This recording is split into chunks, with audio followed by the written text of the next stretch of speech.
Hello again, Wired fam. How's everybody doing this evening? Hope everybody's doing well. Happy New Year. Hope you guys had a good New Year.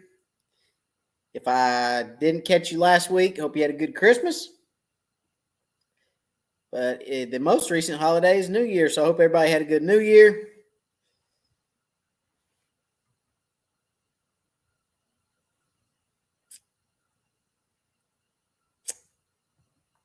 Kenneth Pippins, hello, what's going on? I'm going to let give everybody just a minute to get on.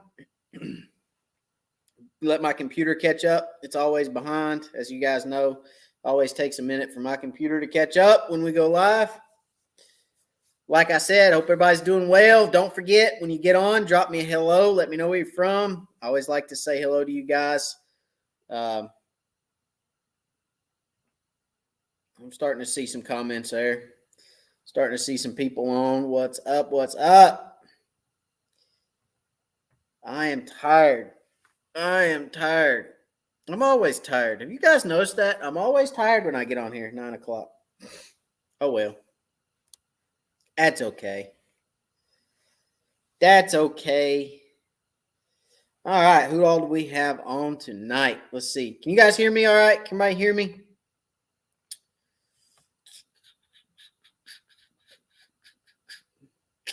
Hope you guys are in a talkative mood this evening. All right, let me wake up. All right, let's roll. Let's see who we got. Thank you, Tom Wade. Thank you for the super chat, Tom. I appreciate you, buddy. Guys, thank you, Tom, for starting us off with a super chat. If you don't know what a super chat is, or you've always wondered, what's a super chat? A super chat is a way for you guys to give back to this channel. It's an opportunity for you to put back into Wired for Crappie, keep me out there on the water, making great content for you guys, and every bit helps, guys. Every bit helps, okay? So thank you, Tom. I appreciate that. Also, it's a way for you guys to get a question in front of me ASAP. So it pops up on my screen and flashes at me in a different color and says, hey, you got this super chat. You got a super chat. It lets me know. It's kind of like a stop what you're doing light and answer this question. So if you got a question, you need it answered immediately, throw a super chat out there. Let's say you got to stop in one night. You need a question answered, and you need it answered right then so that you can go on to something else or do something else. Or you're at work, like some of the guys that are on watching are always at work. So you throw a super chat out there, and it gets me real quick, lets me know that you need me immediately. So that's another way to get in touch with me or get my attention really quick. So thank you, Tom. I appreciate the super chat, buddy. It's a blessing to me in this channel, and I appreciate it. He says, give us your guidance on how we should be fishing with the cold weather, lakes down, and a lot of color in the water. Absolutely, I will. So let's do some hellos real quick, Tom. Let's let a few people get on tonight. We got about 30 on right now. Generally, we sit around 80 to 100. So let's give everybody just a minute to get on, and then I'll come back and answer that question for you, okay?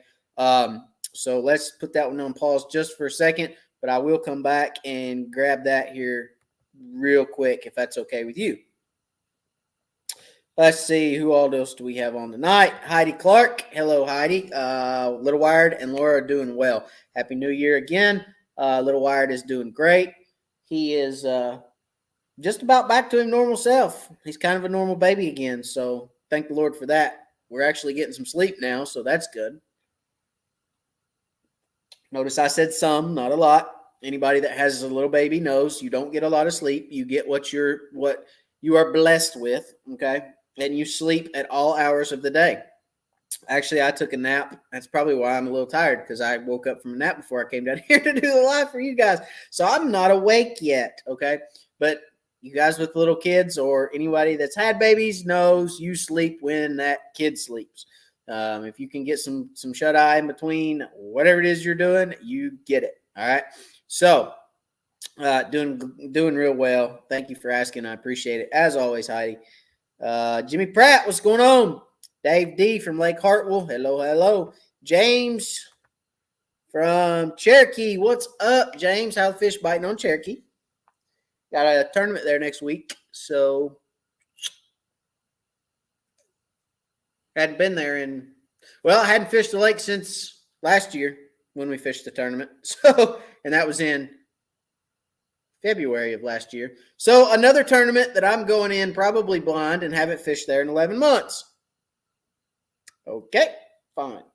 So we'll see how that turns out. Probably not very well. I don't know. We'll see. See how that turns out. All right, 922. What's going on? Terry Gear. Hello, hello. Heath McDaniel. Good evening. Tom A from Pennsylvania. What's up? 922 says Ohio. Andy Perry says, "What's up, Matt? Back on the coast, ready to start school. I got my hat earlier in the week. Idea: you should call your shop Wired Marine or Wired to Rig." There you go. Yeah, those are good names. Thank you. I appreciate that. Here's the thing about my electronics installs, guys. So actually just tonight, as a matter of fact, or today. So I had another gentleman reach out. He said, "Hey, I need a trolling motor installed. Can you install a trolling motor?" I said, "Yeah, absolutely. I can do a trolling motor. No problem." "What trolling motor is it?" He said, "It's a Tarova." And I said, "Great." So he said, "What about the quick release? Do you believe in the quick release?" I said, "Absolutely." Tarova with a quick release is the way to go, right? The way that a Tarova mounts on the front of the boat, because of the base is so small and it hangs out over the front of the boat, a lot of times it interferes with, it can interfere with trailering if you get the right angle on a boat ramp, but it does interfere sometimes, or it did with me. It interfered with my boat cover, and having that quick release, being able, and if something breaks and you need to take the unit to the shop, all you got to do is take that thumb screw out, pop that thing off there, slide the trolling motor off, unplug it, and go to the shop. So quick release is the way to go, in my opinion, with a Tarova or an Ulterra. But anyway, I talked to him about that, and here's the thing about my electronics installs, okay? If you call just about, and I could be wrong, okay? I could be wrong. Some of you guys may be able to get a price out of somebody, but for the most part, your electronics installers, you ask them, "Hey, can I get a price?" They say, "Oh, well, my hourly rate's XYZ," whatever that hourly rate may be. I can tell you what it was here for his trolling motor, and I'm not going to name any names or anything like that about where he was going with his trolling motor, okay? But the guy was charging him $85 an hour, and he told him it'd take probably 4 hours. He'd bill him about 4 to 5 hours to install it. All right? I don't work that way. I don't bill by the hour. I bill by the job. I don't try to get rich on doing installs. You guys know I started Wired for Crappie because I wanted to help people. I wanted to help guys catch more fish. I wanted to help you guys be more productive on the water. And my electronics installs, I'm doing the same way, okay? I'm not trying to get rich off electronic installs. So, he told me, he said, "Well, what do you do it for?" And I said, "I'll tell you what, I'll do it for $250. And he was like, "Really?" And I was like, "Yeah, I'll do it for $250. I said, because actually the guy he contacted was probably the cheapest in our area, because after that, I started talking to some of the other installers, called and just getting pricing, how they do things. There was one shop that was billing $140 an hour to do installs. And it's like, are you serious? Now, I get it. Okay. All the businessmen, all the businesswomen out there, don't jump down my throat. They have overhead. They pay employees. They have expenses. They have lights. That's what I mean by overhead. But I get it. Okay. I absolutely understand where some of the costs come from. But I also understand that you can overprice the market, right? So anyway, nonetheless, I don't think I'm going to start a shop anytime soon, Andy. I don't feel like I need. Here's what I don't feel like I need to do. I don't feel like I need to suck up a bunch of overhead that I have to bill my customers for, when I have a 45 by 45 shop that we're sitting in right now doing this live from, that I can get a boat in and work on and get out in a reasonable time frame at a reasonable cost, and help you guys get your electronics, get your trolling motors, get your stuff done on your boats at a reasonable cost that doesn't break the bank and helps you. So, that's what I'm here for. I also told him I don't bring in 10, 12, 14 boats at a time like all these other dealerships do, or marine dealers do. I bring in one boat at a time. I put it in the shop. It stays dry. I get it done. I call you. When you come pick it up, I call the next guy and he brings one in. So I keep one boat at a time here. I keep it in the dry, in the heat, and it works. It works for me. Okay. So to answer your question, am I ever going to start a wired marine or a wired rig? Maybe. But right now, I'm just sticking with wired for crappie. And, we're doing electronic installs to help guys out. And who knows, right? Sky's the limit. It's only up from here. I know there's been a lot of word of mouth out there. People sending people my way every day. I talk to people every day. Thank y'all so much for that. If you're on here right now and you're lined up to come see me, because I have about 6 or 8 different boats lined up, what I love about it is, you guys are reaching out to me and you're saying, hey, what products do I want? What do I need and why? And I'm able to help guys, with rigging their boat. I mean, what do you want to put on it? What do you want to do with it? Do you want it to fold down? Do you want it to, what do you want your trolling motor to do? Do you want spot lock? Do you want it to connect to your Humminbird? Do you want it? I love all that stuff. I love being able to help. And I obviously I understand all that stuff. I know how it works. So, being able to talk to somebody or talk somebody through how that stuff works and how link works and how, some trolling motors, you can follow your contours, which most of them you can now, but how spot lock works, used units against new units and all this different stuff. So it's a lot of fun for me. I really enjoy it.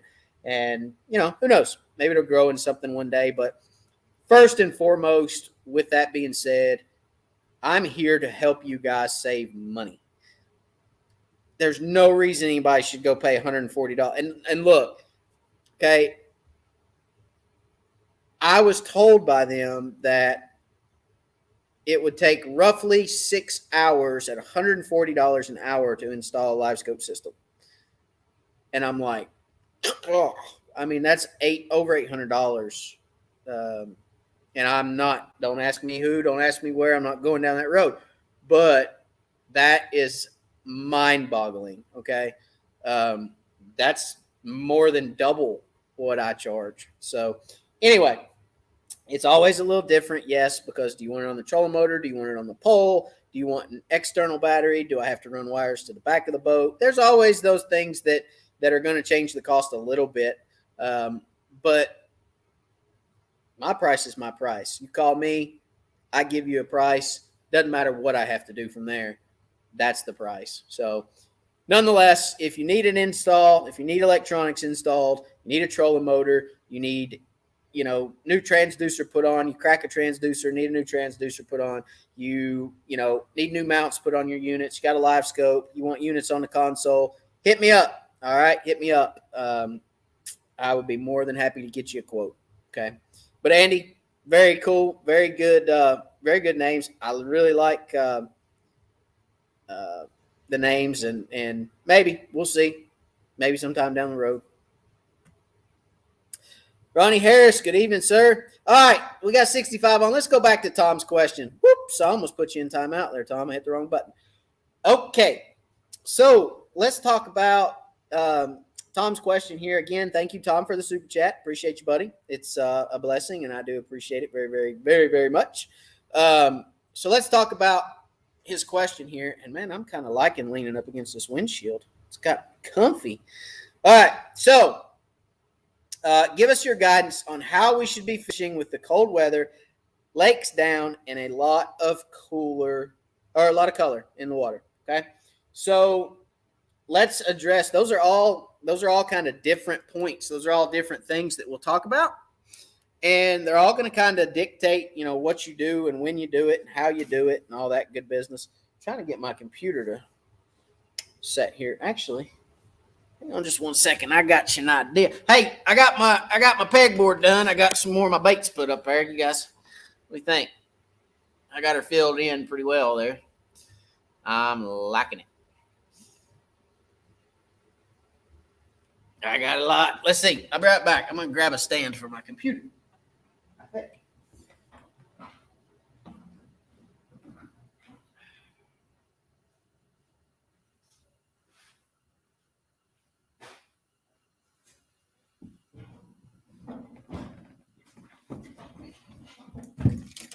Move some rods. Get all my greenies. All my greenies.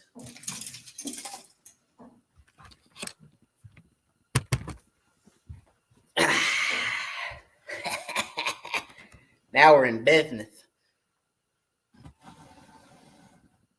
All right. Yeah, now we're in business. All right. So, again, to answer your question, or start your question, because this is a very loaded question. Okay, Tom? So there's a lot of different things going on here. There's a lot of different things at play. First and foremost, let's talk about the cold weather. All right. So cold weather crappie are notorious for schooling up in open water. Okay. They're notorious for going deeper. All right. Now, going out into deeper water. Now, let me say, when I say going deeper, I don't necessarily mean the fish are going to go down in the water column. I mean, they're going to move out over deeper water, but that doesn't necessarily mean they're going to be deep. Okay. So those fish will school up in deep water, but they may be sitting shallow in the water column. All right. A lot of times you see those fish move out into deep water, but they stay shallow. All right. Why do fish stay shallow? Well, a lot of different things, okay, play into why they stay shallow. First and foremost, on our lakes, the lakes are somewhat clear. Those clear water lakes, those fish can get in that shallow water and get sun. They're sunning.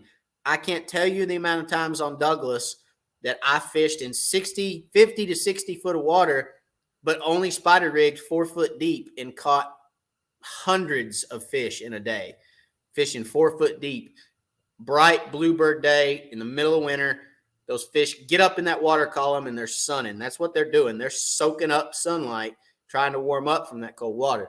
So really loaded question there, okay? I could talk on that for an hour alone. But you can bet that those fish are going to move out deeper into deeper water. They're going to school up, okay? But then you bring in and let's say the lake being down plays a role in that as well, okay, into them moving out. When the lake goes down, fish pull out. When the lake goes up, fish flush in. That's just typically how crappie work. The lake drops, the fish pull out. They follow the water. Crappie follow the water. So lake drops, fish come out. Lake goes up, fish move in. It's just how they work. If the crappie want to be sitting at 10 foot of water and the lake goes up 2 foot, they're going to move in 2 foot to stay in 10 foot of water. So you can follow those crappie in and out as the lake goes up and down. When the lake goes down, you want to come out with them. Okay. But here's where you threw the wrench in. Here's where you took the monkey wrench and went, watch this. And you threw that right up in my plate. Okay. A lot of color. All right. When there's a lot of color in the water, fish will move shallower. Hang on. I just saw a super chat. Where'd it go? I know I saw a super chat. Danny Rock. Thank you, buddy, for the super chat. I appreciate you very much. It's a blessing to me in this channel, and I appreciate it. Thank you, thank you, thank you. So, again, let's go back. Color in the water. Fish will move shallow. Why? They can't see as well. Light doesn't penetrate as deep. And they move shallow to see better. Bait moves shallow, first of all, so they'll follow that. They move shallow to see better, and because the light doesn't penetrate as far in dirty water. So here we are again. You threw the monkey wrench in on me, and you threw in the mud, or the color is what you're calling it. I call it mud. Because right now in East Tennessee, it's muddy. So it's going to be kind of one of those catch-22s with the lake being muddy. Now, if the lake wasn't muddy, I'd say schooling up, deep water. I'm looking for schooled up fish. I'm trying to figure out, what depth they're sitting in, what creek channel they're sitting over, because they'll generally sit over the top of creek channels. But with muddy water, I'm going to start thinking, let's go a little shallower and see where they're at. Okay. So there you go. That's what I've got for you as far as that question. Hope that helps. But that would be my approach to cold, lake down, and muddy. Okay. I'd probably start, I always tell people in the winter, spring and fall, start shallow and work your way deeper. Summer and winter and summer, start deep, work your way shallow. But with muddy water, you may end up shallow. Okay. So don't rule that out.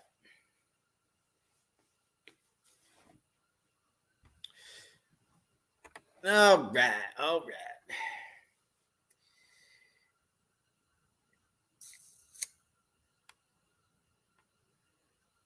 Ronnie Harris, hello.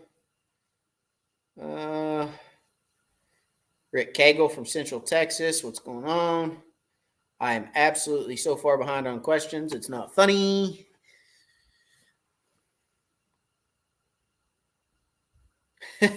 Andy Perry said, drank my first Big Red. It was okay. Not sure if I'll drink another one. I love it. Actually, I put some in my fridge down here in the shop earlier because I didn't have any cold ones in the fridge. Marshall from Lake Hartwell, South Carolina. What's going on? Good evening from Ringgold, Georgia. Hello. Rockwood, Mr. Harold Stamey. What's up? I am so far behind. All right, guys. I'm going to skip some of these. Heidi said, what? No Mountain Dew? No, I'm on Pepsi tonight. Let's see.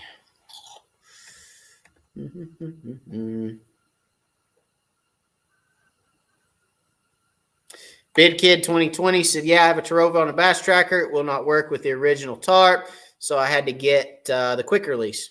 There you go. I'd get the quick release anyway. I mean, it just makes it so much more convenient. Ooh, here's a good question. Let me hang on one second. I get my Pepsi.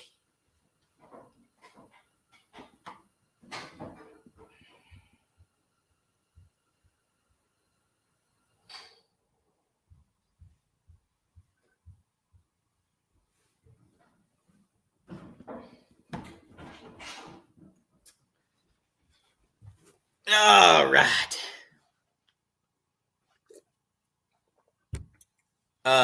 Righty.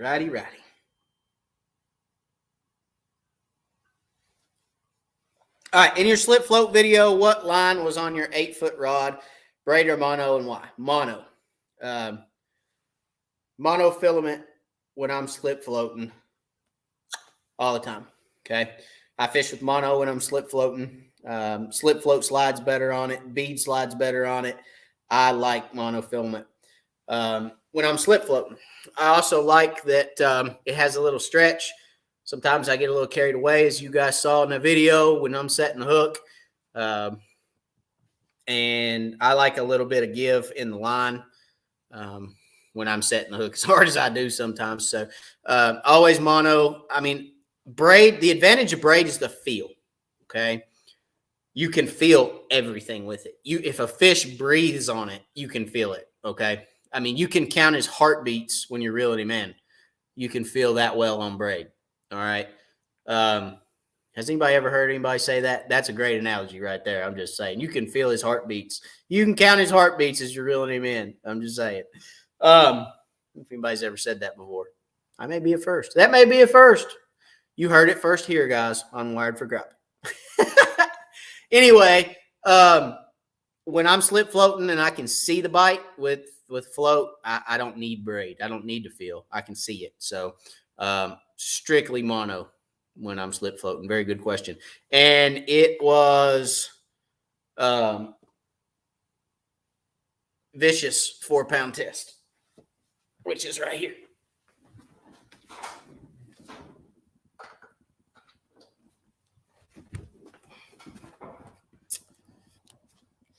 Vicious 4-pound test. Okay. That is what I use. That's my go-to monofilament is that. Okay. I have some other stuff back there. I've got some slime line back there. I've got some Crappie Max back there. I've got some Mr. Crappie back there. I've got several different things back there.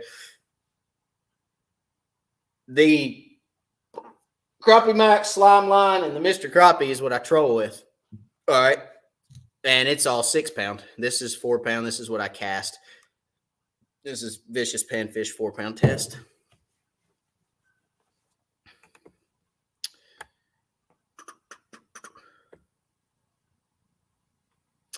Oh, here's a good question. Andy, what size lithium battery would you would run a Livescope setup? Well, it really depends on what size screen you're running, okay? If you're running anything smaller than a 10, then you can get away with maybe a 16 amp hour, okay? That's going to get you through a full day fishing, and then you need to recharge it. And then if you're running anything over a 10-inch unit or bigger, you're going to need a 30 amp hour or larger. 30 amp hour, 48 amp hour. I mean, you could get a 60 amp hour if you really wanted to, but, you know, the 30 amp hour is sufficient enough to run anything 10-inch or bigger.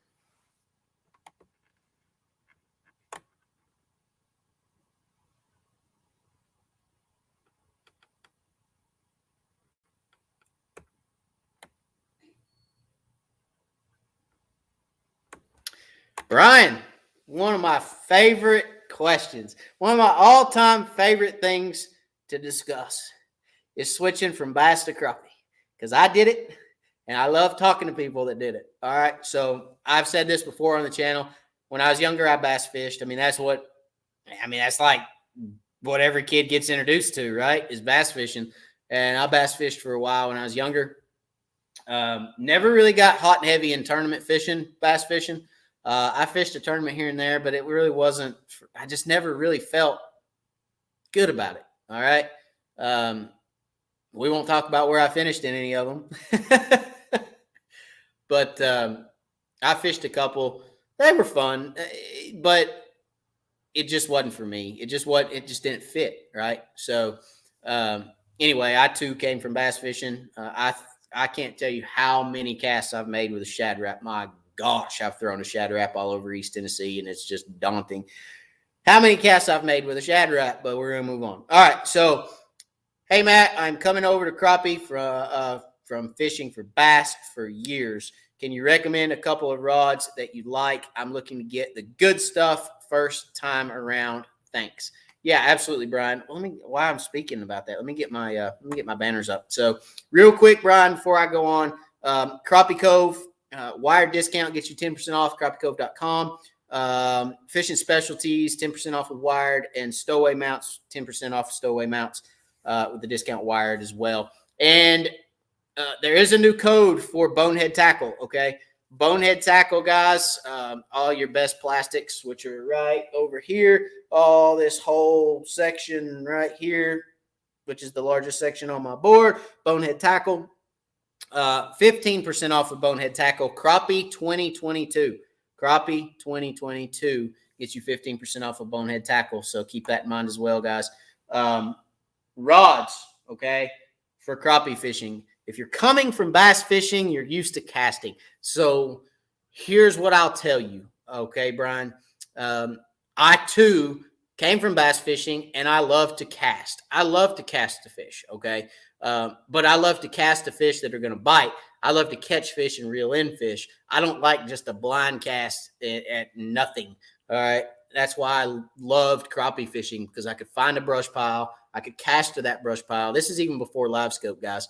That's how I fished. The way you guys see me fish with Livescope is the exact same way I fished pre-Livescope. Nothing changed to the way I fish, okay? That's always how I fished. Open water, structure, brush piles, stake beds, you know, open water structure casting is what I've always done. So, couple rods.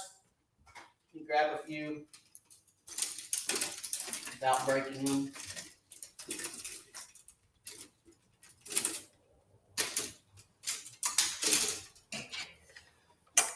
All right. Everybody knows the ACC crappie stick is the way to go, okay? ACC crappie stick, This is what is this? This is a 6.5. I looked at the reel because I know I got braid on all my 6.5 footers. So this is the, let's see if I can get it in there. The reel's rod reel is in my way. Yeah, something's in my way. Come here. This is the 6.6. Okay. So the Green Series 6.6 medium. It is a medium fast rod. Okay. Medium fast action. It's got a great tip. It is 2-piece. Okay. But it does not affect the usability of the rod at all. I always was a 1-piece dock shooting guy. Okay, my dock shooting rod. Here's my dock shooting rod. Again, it's an ACC crappie stick. This is the Green Series. This is the 6-foot medium fast. Okay, this is my dock shooting rod. It is 2-piece as well, but I'm telling you right now, 2-piece does not make a difference at all in this rod. Okay, so if you're a 1-piece rod guy, I'm telling you right now, the 2-piece rod does not affect your usability of this rod at all. And I can't tell you how many times or how many shots I've put through these rods under a dock, and they're still just as strong and just as great as they were when they got here. Okay, so that's the rods that I use. I would recommend those if you like to shoot docks, or you're gonna be interested in shooting docks, learning to shoot docks. A 6-footer is the way to go for shooting docks. You can cast with a 6-footer too, but I like the 6.5 for casting because it's got that extra 6 inches of tip. I feel like I can set that hook and really pull fish out of the brush, so I use a 6.5 for brush. I pair that with a Fluger Try-On. That is a Fluger Try-On, size 25 reel. Okay, the 25 is the way to go. It's got the larger bezel on it. Okay, larger spool, but it's still got that compact 20 size in the reel. So it's the 20 size with a little bit larger spool, which is perfect for crappie. I mean, and it fits these rods absolutely great. So the Fluger Try-On size 25. If you wanted to go a little bit more expensive on your reel, you could go to the President. The President's a little more expensive than the Try-On, but honestly, as far as the life of the reel, you're not going to get much more life out of a President than you are a Try-On if you take care of them and oil them when you're supposed to or should. Actually, speaking of which, being that Cherokee is probably going to be a really cold tournament, I'm going to oil all these probably tonight after we get done. But as long as you take care of these reels, they'll last you years, okay? And the money you put into these, they're what, $40, $45, and you get several years out of them. That's worth it. And you guys probably get more than a couple years out of them because I really put mine through the test. I put mine through the ringer, right? Because I'm fishing literally all the time. And I'm putting a lot of casts through those reels for sure. So you guys probably get more than 2 years out of them. I get about 2. But that is what I would recommend for getting started in crappie fishing. Brian, I wouldn't recommend getting started up there in that 10, 12, 13, 14-foot pole range trying to fish Livescope. I mean, you can cast to those Livescope fish. You don't have to have that big, long rod. Trying to get within 10 or 12 foot of the fish and struggling and having that long rod, and just you can cast to those fish. You can stay 20, 25 foot away from them, make those casts to them, and catch every one of those fish without having to spook them. So that would be my recommendation to you. Josh Sanders says, what's your price on East Tennessee Lake Waypoints? I don't sell Waypoints, okay? Negative. Not going to happen. $307 a piece, Josh. And that's for the community holes. I'll give you the tournament ones for $8,712 a piece is what I'll sell you each tournament Waypoint for. You want to buy some? Holler at me. You got my number. All right. Yep, my wife is right. See, look, my wife knows me all too well. Josh, I don't think he would ever sell those. No. Nope. Not going to happen. Danny Rock, thanks. I got the 2 packs of Bonehead jigs, and wow, UPS charged $4 to ship. Enjoyed the Thill Stealth Bobber video, Matt. How do you think that bobber would work for cast and retrieve a jig? I think it would work fine. The only thing I don't like about a slip float with retrieving a jig is you can't move that bobber through the water as much with every twitch because your line's sliding, right? Your line's sliding through the float, and you're not getting as much movement on the jig as you are up and down motion on the jig. You're getting more of a up and down than a forward motion. So for that reason, I would probably go with a fixed float if I was going to, float and fly or something of that nature. I would go with a fixed float over a slip float for my preference. But yeah, the shipping, I had a receipt that was like long as my body when I came back from UPS. So I hope you guys enjoy all the Christmas stuff. It cost me $1 or $2 to ship it all for sure. I need to get UPS as a sponsor. You reckon I can get UPS to sponsor the channel? FedEx, somebody. That would be great because it was expensive to ship all that stuff, but that's okay. You guys are part of the Wired fam, and I appreciate each and every one of you for watching every time. So every night, every Wednesday. So I'm glad. I hope everybody got their stuff. I hope you guys enjoy it, and we're gonna do it again. So, Ashley, what's up? What's going on? Hope you're doing well.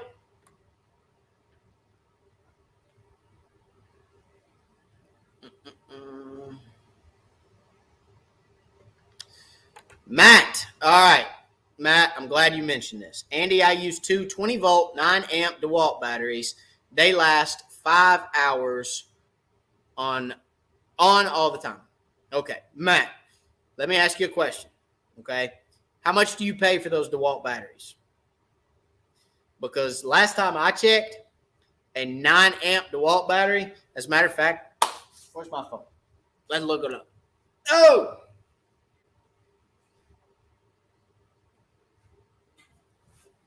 Let's do the math. Okay. I'm assuming it's an 18 volt, right? 18 or 20 volt. 20 volt. I'm sorry. It said that. I don't know why I asked. All right. 20 volt Dewalt battery. So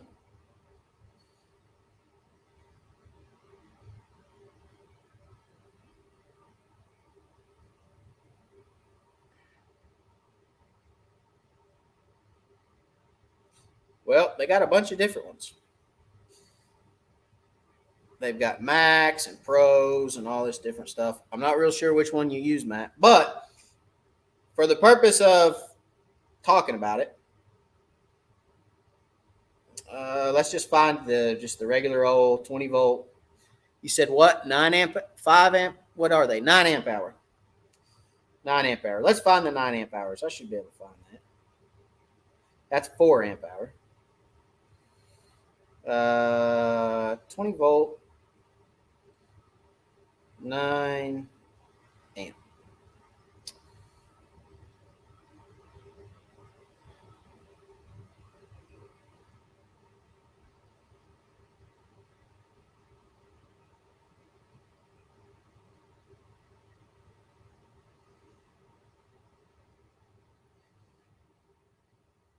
All right, this is the 20 volt. Is that per battery? No way. All right, I'm sure there's probably a cheaper price out there than this. I'm sure, but this right here, you've got this is Home Depot. Okay, this is the Flex Volt 20 volt. That's 20 volt to 60 volt, but that's 9 amp hour. I don't know if that's the battery you're using, but that's $219, Matt. So I'm sure that's probably not the one you're using, but that's only 9 amp hour I see. I mean, here's a 6 amp hour for $149.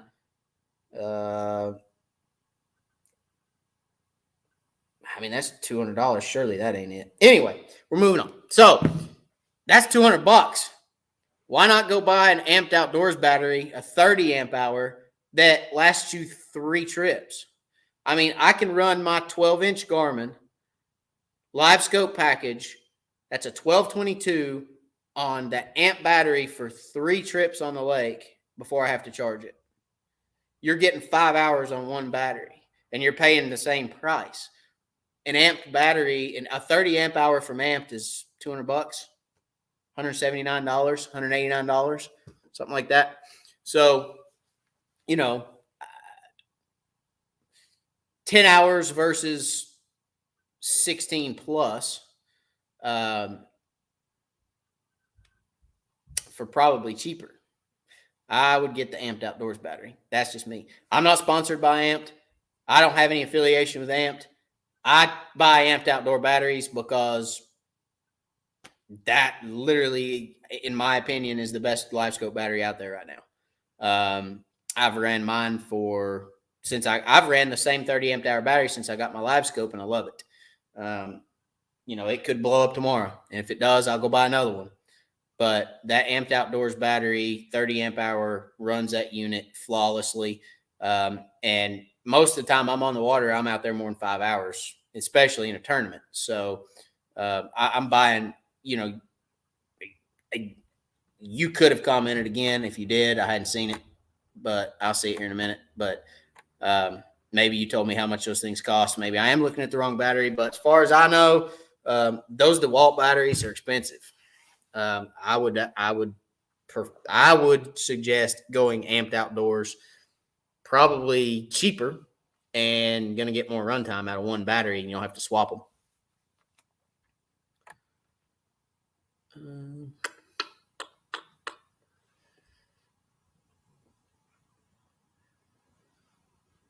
Lance, what's going on? He says, been a while since I've been on.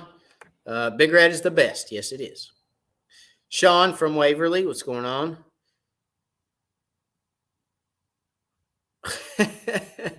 Calvin said, you can feel the vibration from a gnat fart with Braid.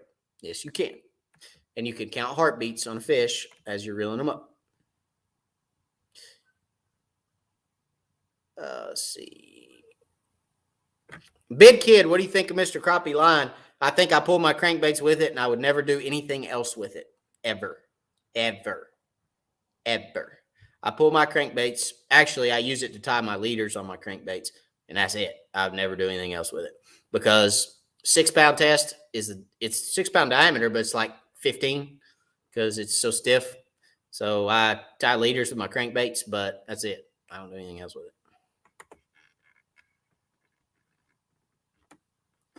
Steven, he says, hey, everybody, better late than never. Thanks, Matt and Laura, for sending out the prizes. Already been wearing my beanie and can't wait to use the light wire jigs from Mr. Curtis Hobbs. You're welcome, buddy. Appreciate you. Appreciate you being here. Thank you for the kind words. And the beanie is warm, right? I mean, those beanies, if you don't have a Wire for Crappie beanie, that is the warmest beanie I've ever put on my head. So, in all honesty, I mean, they are warm. So that's why you see me wearing them all the time, because they keep my ears warm, which is what they're supposed to do, right? So they do what they're supposed to do. Let's see.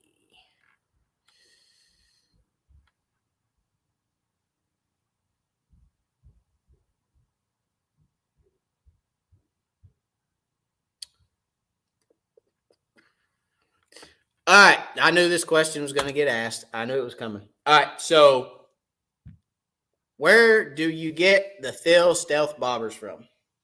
All right. So I put my compartment up. So I put a link on the video for some Thill Stealth Bobbers that I found. Okay. And I've been fishing with these. Let me say this. I've been fishing with these for, hey, there's a crankbait in my float box. Look at there. Anybody know what that is? Can anyone tell me what bait that is? Right off top. Anybody tell me?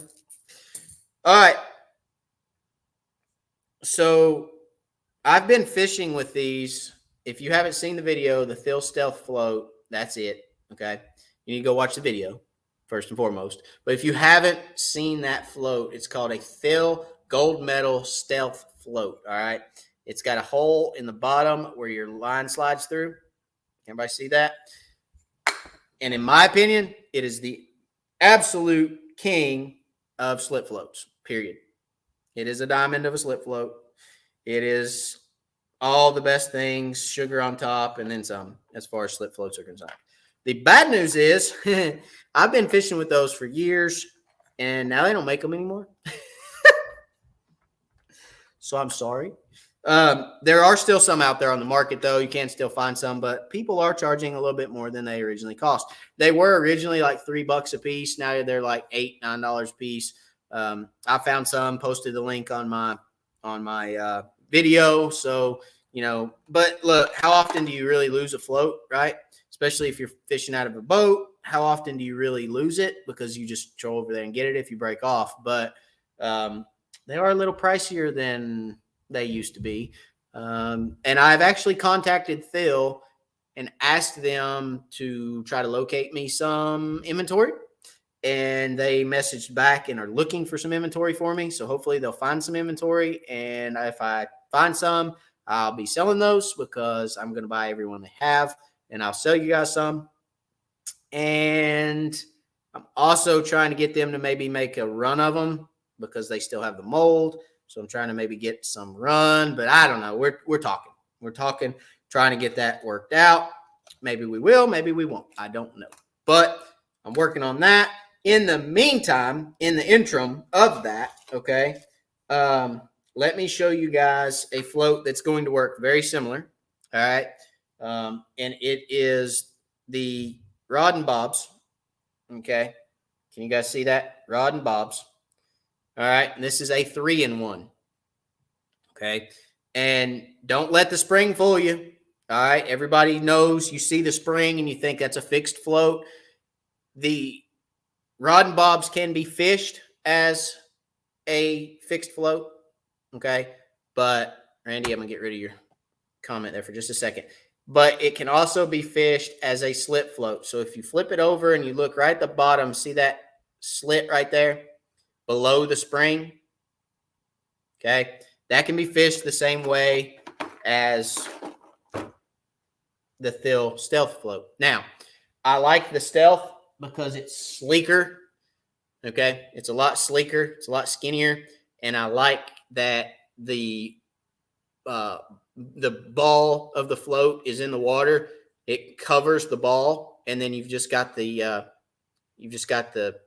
top sticking up, the stick on top sticking up. So it's very easy for those fish to pull it down. But, that is a little bit larger, as you can tell, buoyancy of it and all that's going to be a little different, but same type situation where, you can actually pull that spring back.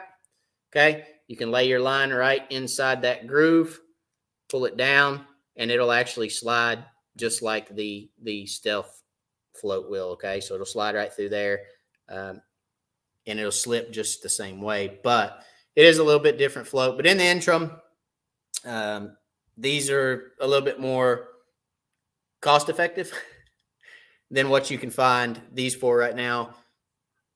Hopefully that'll change. Hopefully I can find some inventory somewhere. If I do, I will let you know. But I apologize. I did not know that when the video released. And I've been eating crow since. So I'm sorry. But there is an alternative, okay? That is the Rod and Bobs, and that's the 3-in-1, okay? And they make them in different sizes. This is just the size that I preferred because I liked the way it was compact. And it is weighted well, so it casts really good, okay? You can really cast this very well because it's weighted like it is, okay? This is like a little bullet that you can just sling it. So it is a good little float. I like the sleek design a lot better on that Thill. That was my preference. Okay, so enough about that. I'm sorry. Don't shoot me. Don't shoot the messenger. I apologize. I've been using them for a while, and I didn't know. Okay, moving on. Now I feel stupid again. All right, so Tom, did you do a video on oiling your reels? If not, could you show how? I think that's supposed to be how. I will do a video. How about that? How about I do a video, Tom, on how how to oil and take care of a reel. I'll do that for you. Try to get that done this week, actually, and I will put that out. It's a little bit more than I'd care to show right now because we've been on 50 minutes. We're actually getting close to ending the show tonight, but I will do a video for you, and I will show you reel maintenance, how I maintain my reels. I will tell you this. If you have reels, okay, and you fish in cold weather, any kind of cooler weather, okay, don't go putting grease in your reels. Please, please, for the love of all that is holy, don't put grease in them. Because when grease gets cold, what's it do? It gums. It gets cold. It doesn't like to, you got to heat it up to get it moving good. Don't grease your reels, guys. I can't stress that enough. You know, you get those little tubes like the grease and the oil. Just take the grease, put it in the, just put it away. That's for high temperature situations. That's for like deep sea fishing reels and stuff where they're out there catching sharks and they're getting burned. And, you know, you'll never, ever, ever, ever need grease in a reel crappie fishing. All right. So don't put grease in your reels. And I'll show you guys how I take care of mine. I'll do a video on that and get it out for you guys. Okay. Very good idea, Tom. Thank you very much.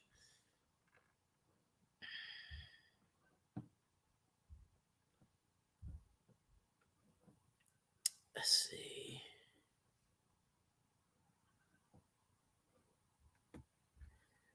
Bob Long, checked ACC crappie sticks, 6 foot, 6.5, only come in medium action, medium tip. Well, maybe they changed them. They should have a medium fast. I'll call Andy and talk to him tomorrow and ask him if he changed that. They may have changed that, or they may just be out of them right now. Medium may be all that they were able to get. Oh, here we go. It's a typo.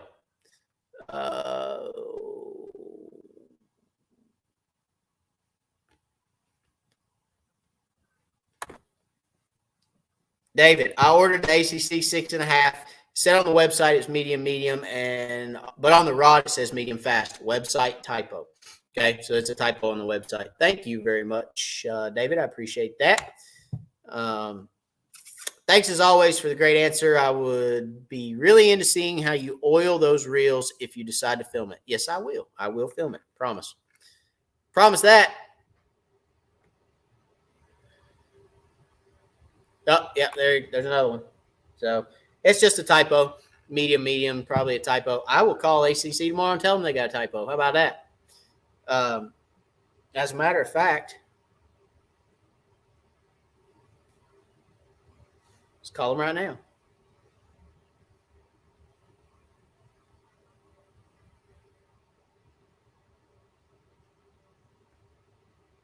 Let's call and tell them you guys found a typo. I'm sure Andy will love that. Oh, it is 10 o'clock. Probably asleep.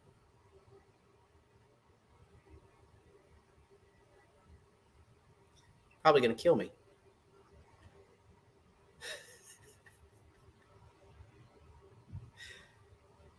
He's going to say, what are you doing calling me at 10 o'clock? Are you nuts? I'm going to kill you.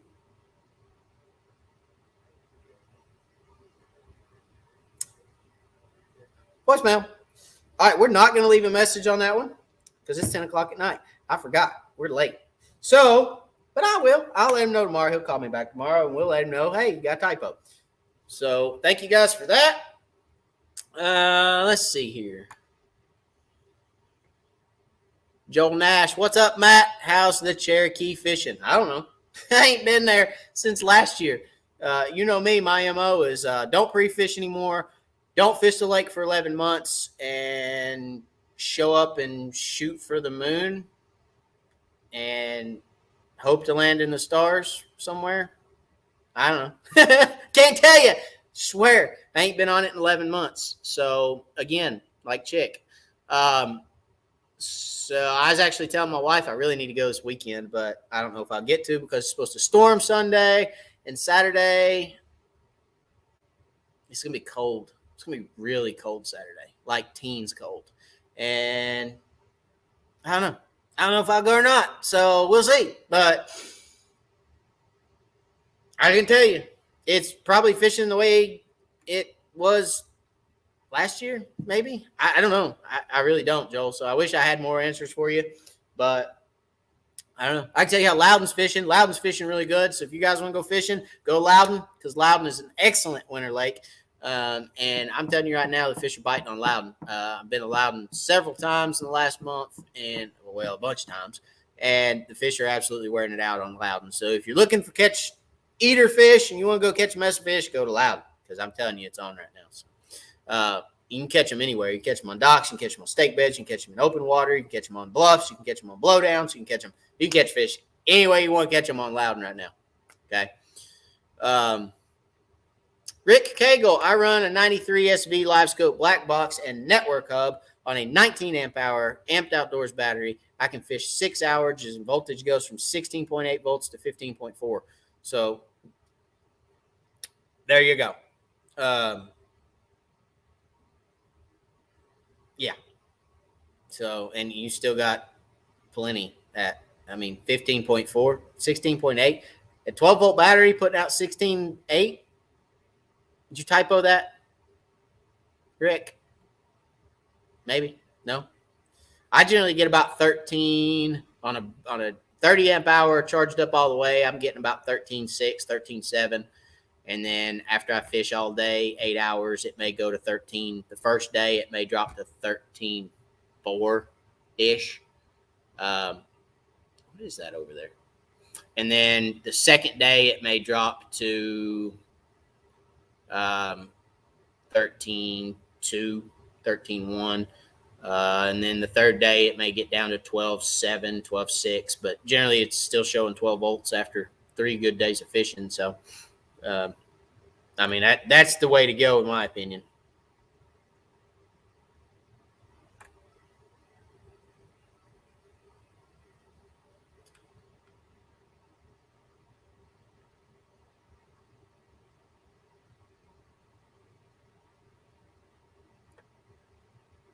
Matt. Here we go. Matt, the Dewalt batteries are free. I get them with the tools. Yeah, but you gotta pay for the tool. And somebody that's going to buy batteries for a Livescope isn't going to get them for free. They're going to have to buy them. So, if you have to go buy the batteries, you're better off to buy an amped outdoor battery because you don't have to swap them. You get multiple days of runtime, and you don't have to go buy batteries and a charger. So I'm saying, Matt, for the money, if you get them for free, that's great. But for somebody that's trying to outfit their Livescope, it's probably more money to go buy 2 DeWalt batteries with 5-hour run times than it would be to buy a 30 amp hour battery with 20 hours of runtime and not have to swap. And it's probably cheaper too. So that's where I was getting at with that is, yes, they will run your boat, and yes, they are good batteries. But if somebody doesn't get them for free, then they're probably better off to buy the amped battery than the DeWalts. Ty, I noticed you use Braid while trolling jigs. Do you spool directly to the reel or apply a mono or fluoro backing first? Can you talk about what you are using and why? Thanks. Yeah, absolutely. So actually, I do use a backing on all of my,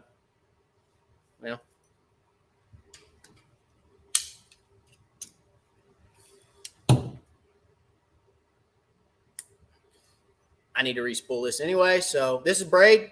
Okay. It's Braid on this rod. And I actually do use a backing. And we're going to get to it really quick here because I generally don't put that much braid on. I generally back most of the reel. We're getting into some orange braid again. It was white. Now, when I respool, I'm respooling all the way down to the backing, okay? I don't pull off till I get orange again and then call it good. I respool all the way down to the backing. So there's the backing there. There is my uni knot from my mono to my braid. That's what I tie. I tie a double uni and spool it right on up. So there's my backing. Now, do I replace the backing? No, never. I don't ever replace the backing.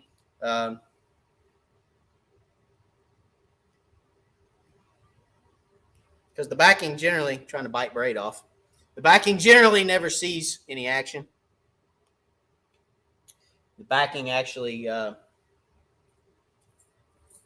is only there so that I don't have to spool my entire reel with braid, because everybody knows, Ty, braid is more expensive than mono, right? And you don't want to waste your braid. You don't want to put a bunch of braid on your reel that you're never going to use. You're not going to break braid off. Very rarely will you ever break braid off. And if you do, you're not breaking off much. So, you know, it's very rare that you're ever going to use all the way down to the backing. So the backing generally never sees anything. And there's no sense in wasting a bunch of braid for no reason. So that's how I set mine up. Like I said, I do back them. I back them with that is Vicious 4-pound test, but you can use whatever. Vicious 4-pound test is cheap in comparison. It's $7 for a, well, I think it's up a little bit from there. I think it's $8, maybe $8.50 for a 3,000 yard spool. So that's got 2,960 yards on it. Okay, for $8, I'll do that. And I just back them, and then I spool on my braid. I'm good to go. Okay.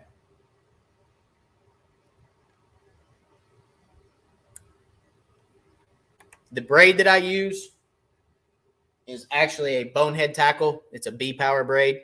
It's 12-pound test. It's orange, as you saw. It's a like I said, it's orange B power from Bonehead.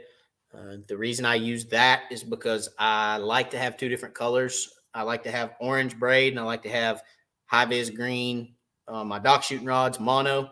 I want to be able to look down on the deck and know which ones are my dock shooting rods and which ones are my brush rods. So my brush pile rods, my open water rods have the braid on them. They're orange. And then my dock shooting rods are green and have the mono on them. Okay.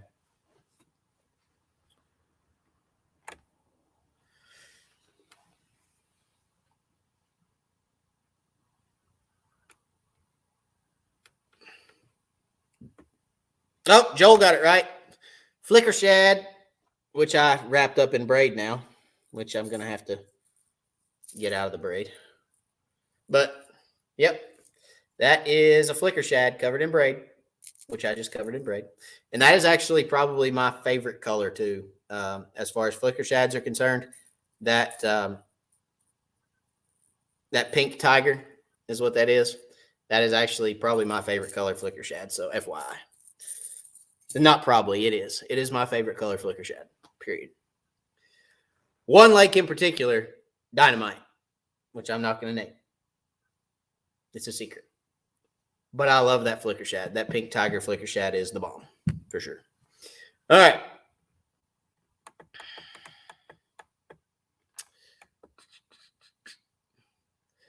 Slab Buster looked like a shad wrap. I don't even own any shad. No, I do own shad wraps. I can't say that. I wish I didn't own shad wraps anymore. I wish I could just get rid of all my shad wraps. I still have some shad wraps. I still pull shad wraps from time to time when I'm pulling crankbaits. Crappie will eat a shad wrap. But I hate seeing them. They almost make me vomit. I just, not because they're bad baits, because I've thrown them so much. It's just like, really? Again? Ugh. Ugh. All right. Crappie Kev. Yeah, the TG Waggler is the TG Waggler. Okay, so what Crappie Kev is talking about, the TG Waggler in the fill has the exact same hole in the bottom. It has the exact same setup here, but it's 7 inches long, where this is 4 inches long. So it's almost twice as long as this float, and it is a good float for sure, Crappie Kev, no doubt. Actually, I was thinking about telling everybody to, look at those, but you can't. It's hard to find those right now too. Yeah, it is a good float. It's probably a little longer than I would like because I wouldn't want to try to. It just I feel like it would get in the way some, being as long as it is, casting and things like that. But definitely a good float for sure. And the exact same the exact same butt as far as the float is concerned. So that's a good float too, for sure. No doubt.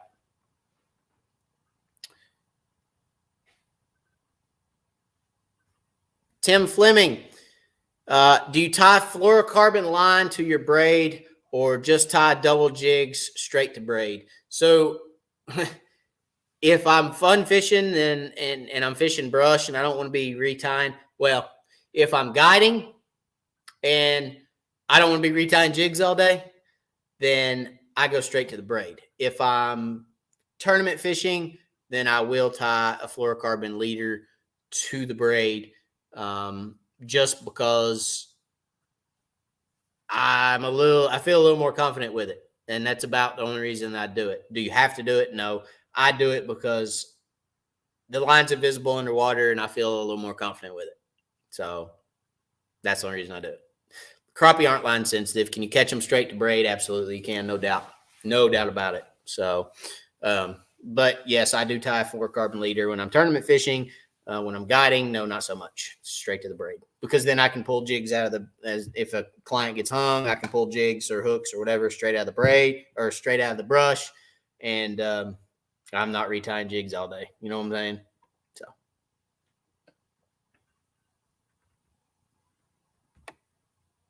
James, Matt, this is the first year crappie fishing. I fished for bass and stripers for years. Yes, that's 2 in 1 night. Love it. I love it, guys. I love it.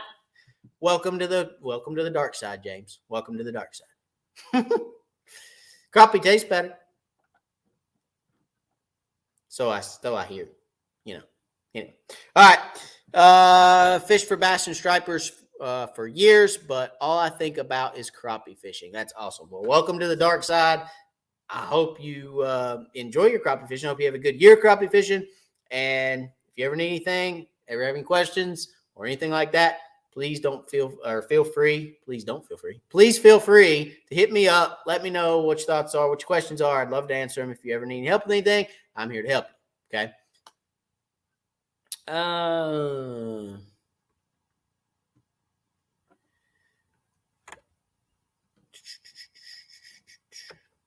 Andy, what size is that Thill float? All right, so the Thill, this is an 1/8 ounce or number 3. You know, they called them number 3s for a little while. It's a number 3 4-inch. And then they also listed them some as a 1/8 ounce 4-inch. So, but it's a 4-inch float. It's a bossil. Threw it in my mouth. And they are difficult to find. I found some. I found 38 of them. But they're a little expensive. They're like $8 a piece. But I'm going to tell you, I bought some. That's how much I love them. I bought some. So there's not 38 of them anymore because I bought some. So there you go.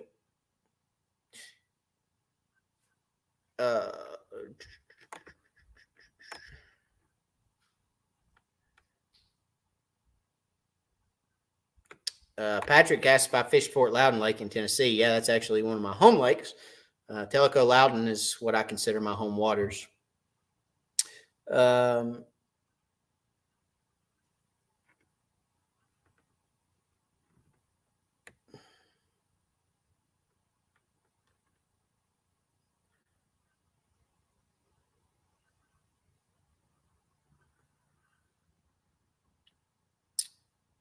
Let's see.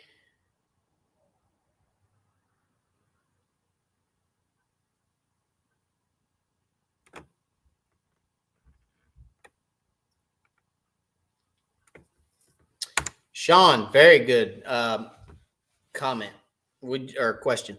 Would you do a video on boat control in the wind? Absolutely. Boat control, guys, is an art. Not really. It's not a science. It's an art. Okay. And everybody's boat. Let me say this: everybody's boat is going to be a little different. Okay. So I fish out of a Ranger 690 VS. It's a 96 model. Absolutely love my boat. It's a deep V boat. You guys have seen it on the videos. I don't have to explain the entire boat to you. It sits deep in the water because it's a deep V and it's heavy. Okay. So couple things with that. Because it sits as well in the water as it doesn't get blown around as bad. Because it's heavy, it doesn't get blown around as bad as, say, a bass tracker and aluminum would. The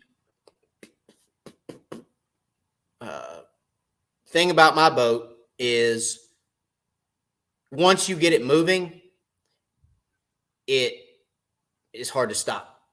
Okay, because the way that they designed this Ranger boat, it coasts something awful. So, I always have to keep that in my mind that if I get this big boat moving, it's like a tank. Once you get it moving, it's hard to stop it. Okay. So I always have to keep it in my mind that once I get my boat moving, it's going to coast before it stops. All right. That's a lot of the reason that, fishing open water fish, I can't move as fast as a lot of other guys can. I can't move on wide open on my trolling motor because if I do, and I'm looking 50, 60 feet out in front of me, when I see that fish on my Livescope screen and I get off the trolling motor, I'll be on top of that fish before my boat stops. So your boat it's really boat specific as far as how you control that boat with that trolling motor. A little is a lot when you're trying to control your boat. Okay. And I will do a video on that. Most absolutely. That would be a great video. So I will do that. I will do the reel and boat control. Okay. I will do both those videos this month. How's that? And we'll get those put out for you guys.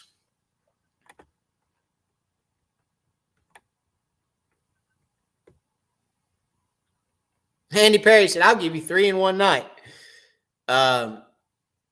I mainly bass fish, but I attempt to crappie fish when I can and don't have little bro who bass fishes tournaments with me. Lots of laughs. I have a 93 SV I got for Christmas. All right. Congratulations on the new Christmas gift. You guys, I did a couple of videos where I caught some bass, right? I mean, I did a video where I took my son down to a pond and I did a little bass fishing in the pond and, I did not throw shad wrap around. I'll tell you that right now.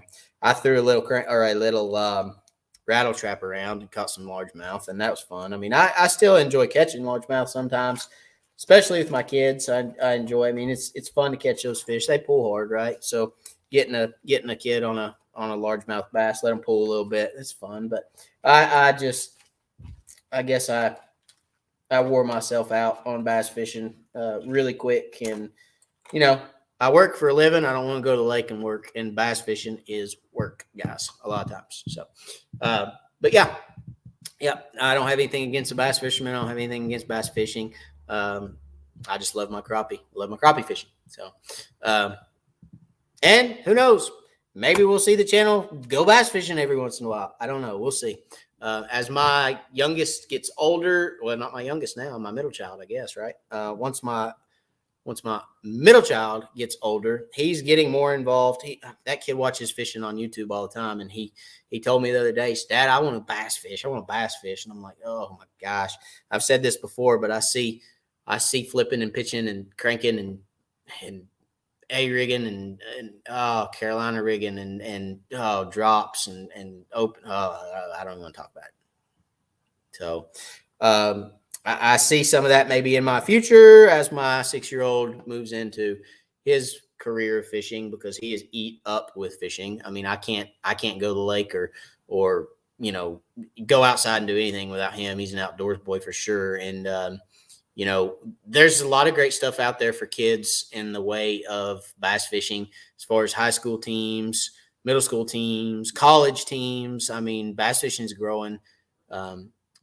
Or has grown a lot bigger than any other type of fishing, in my opinion. But, the opportunities that are there for schooling and things like that, I don't know. Maybe one day I'll go back to bass fishing. We'll see. Just can't ever tell. Just like can't ever tell if I'll have a shop one day. I don't know. But I do know that, most guys who bass fish, when they decide they're done playing the run and gun, move fast, hurry up, cast, crank, cast, crank, cast, crank, cast.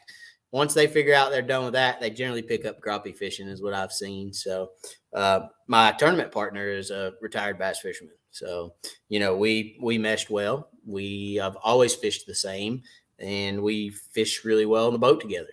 it's a lot of fun. So anyway, moving on.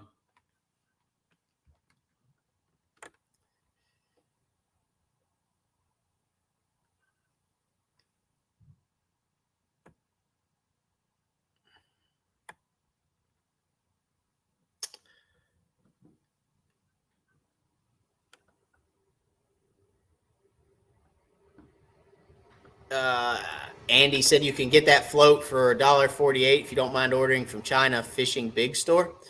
I don't know which float you're talking about. Are you talking about the Thill float?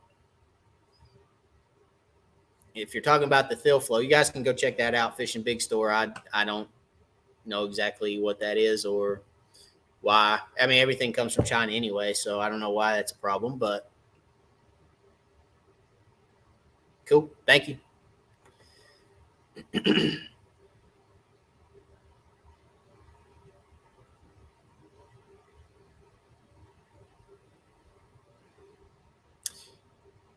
All right, guys.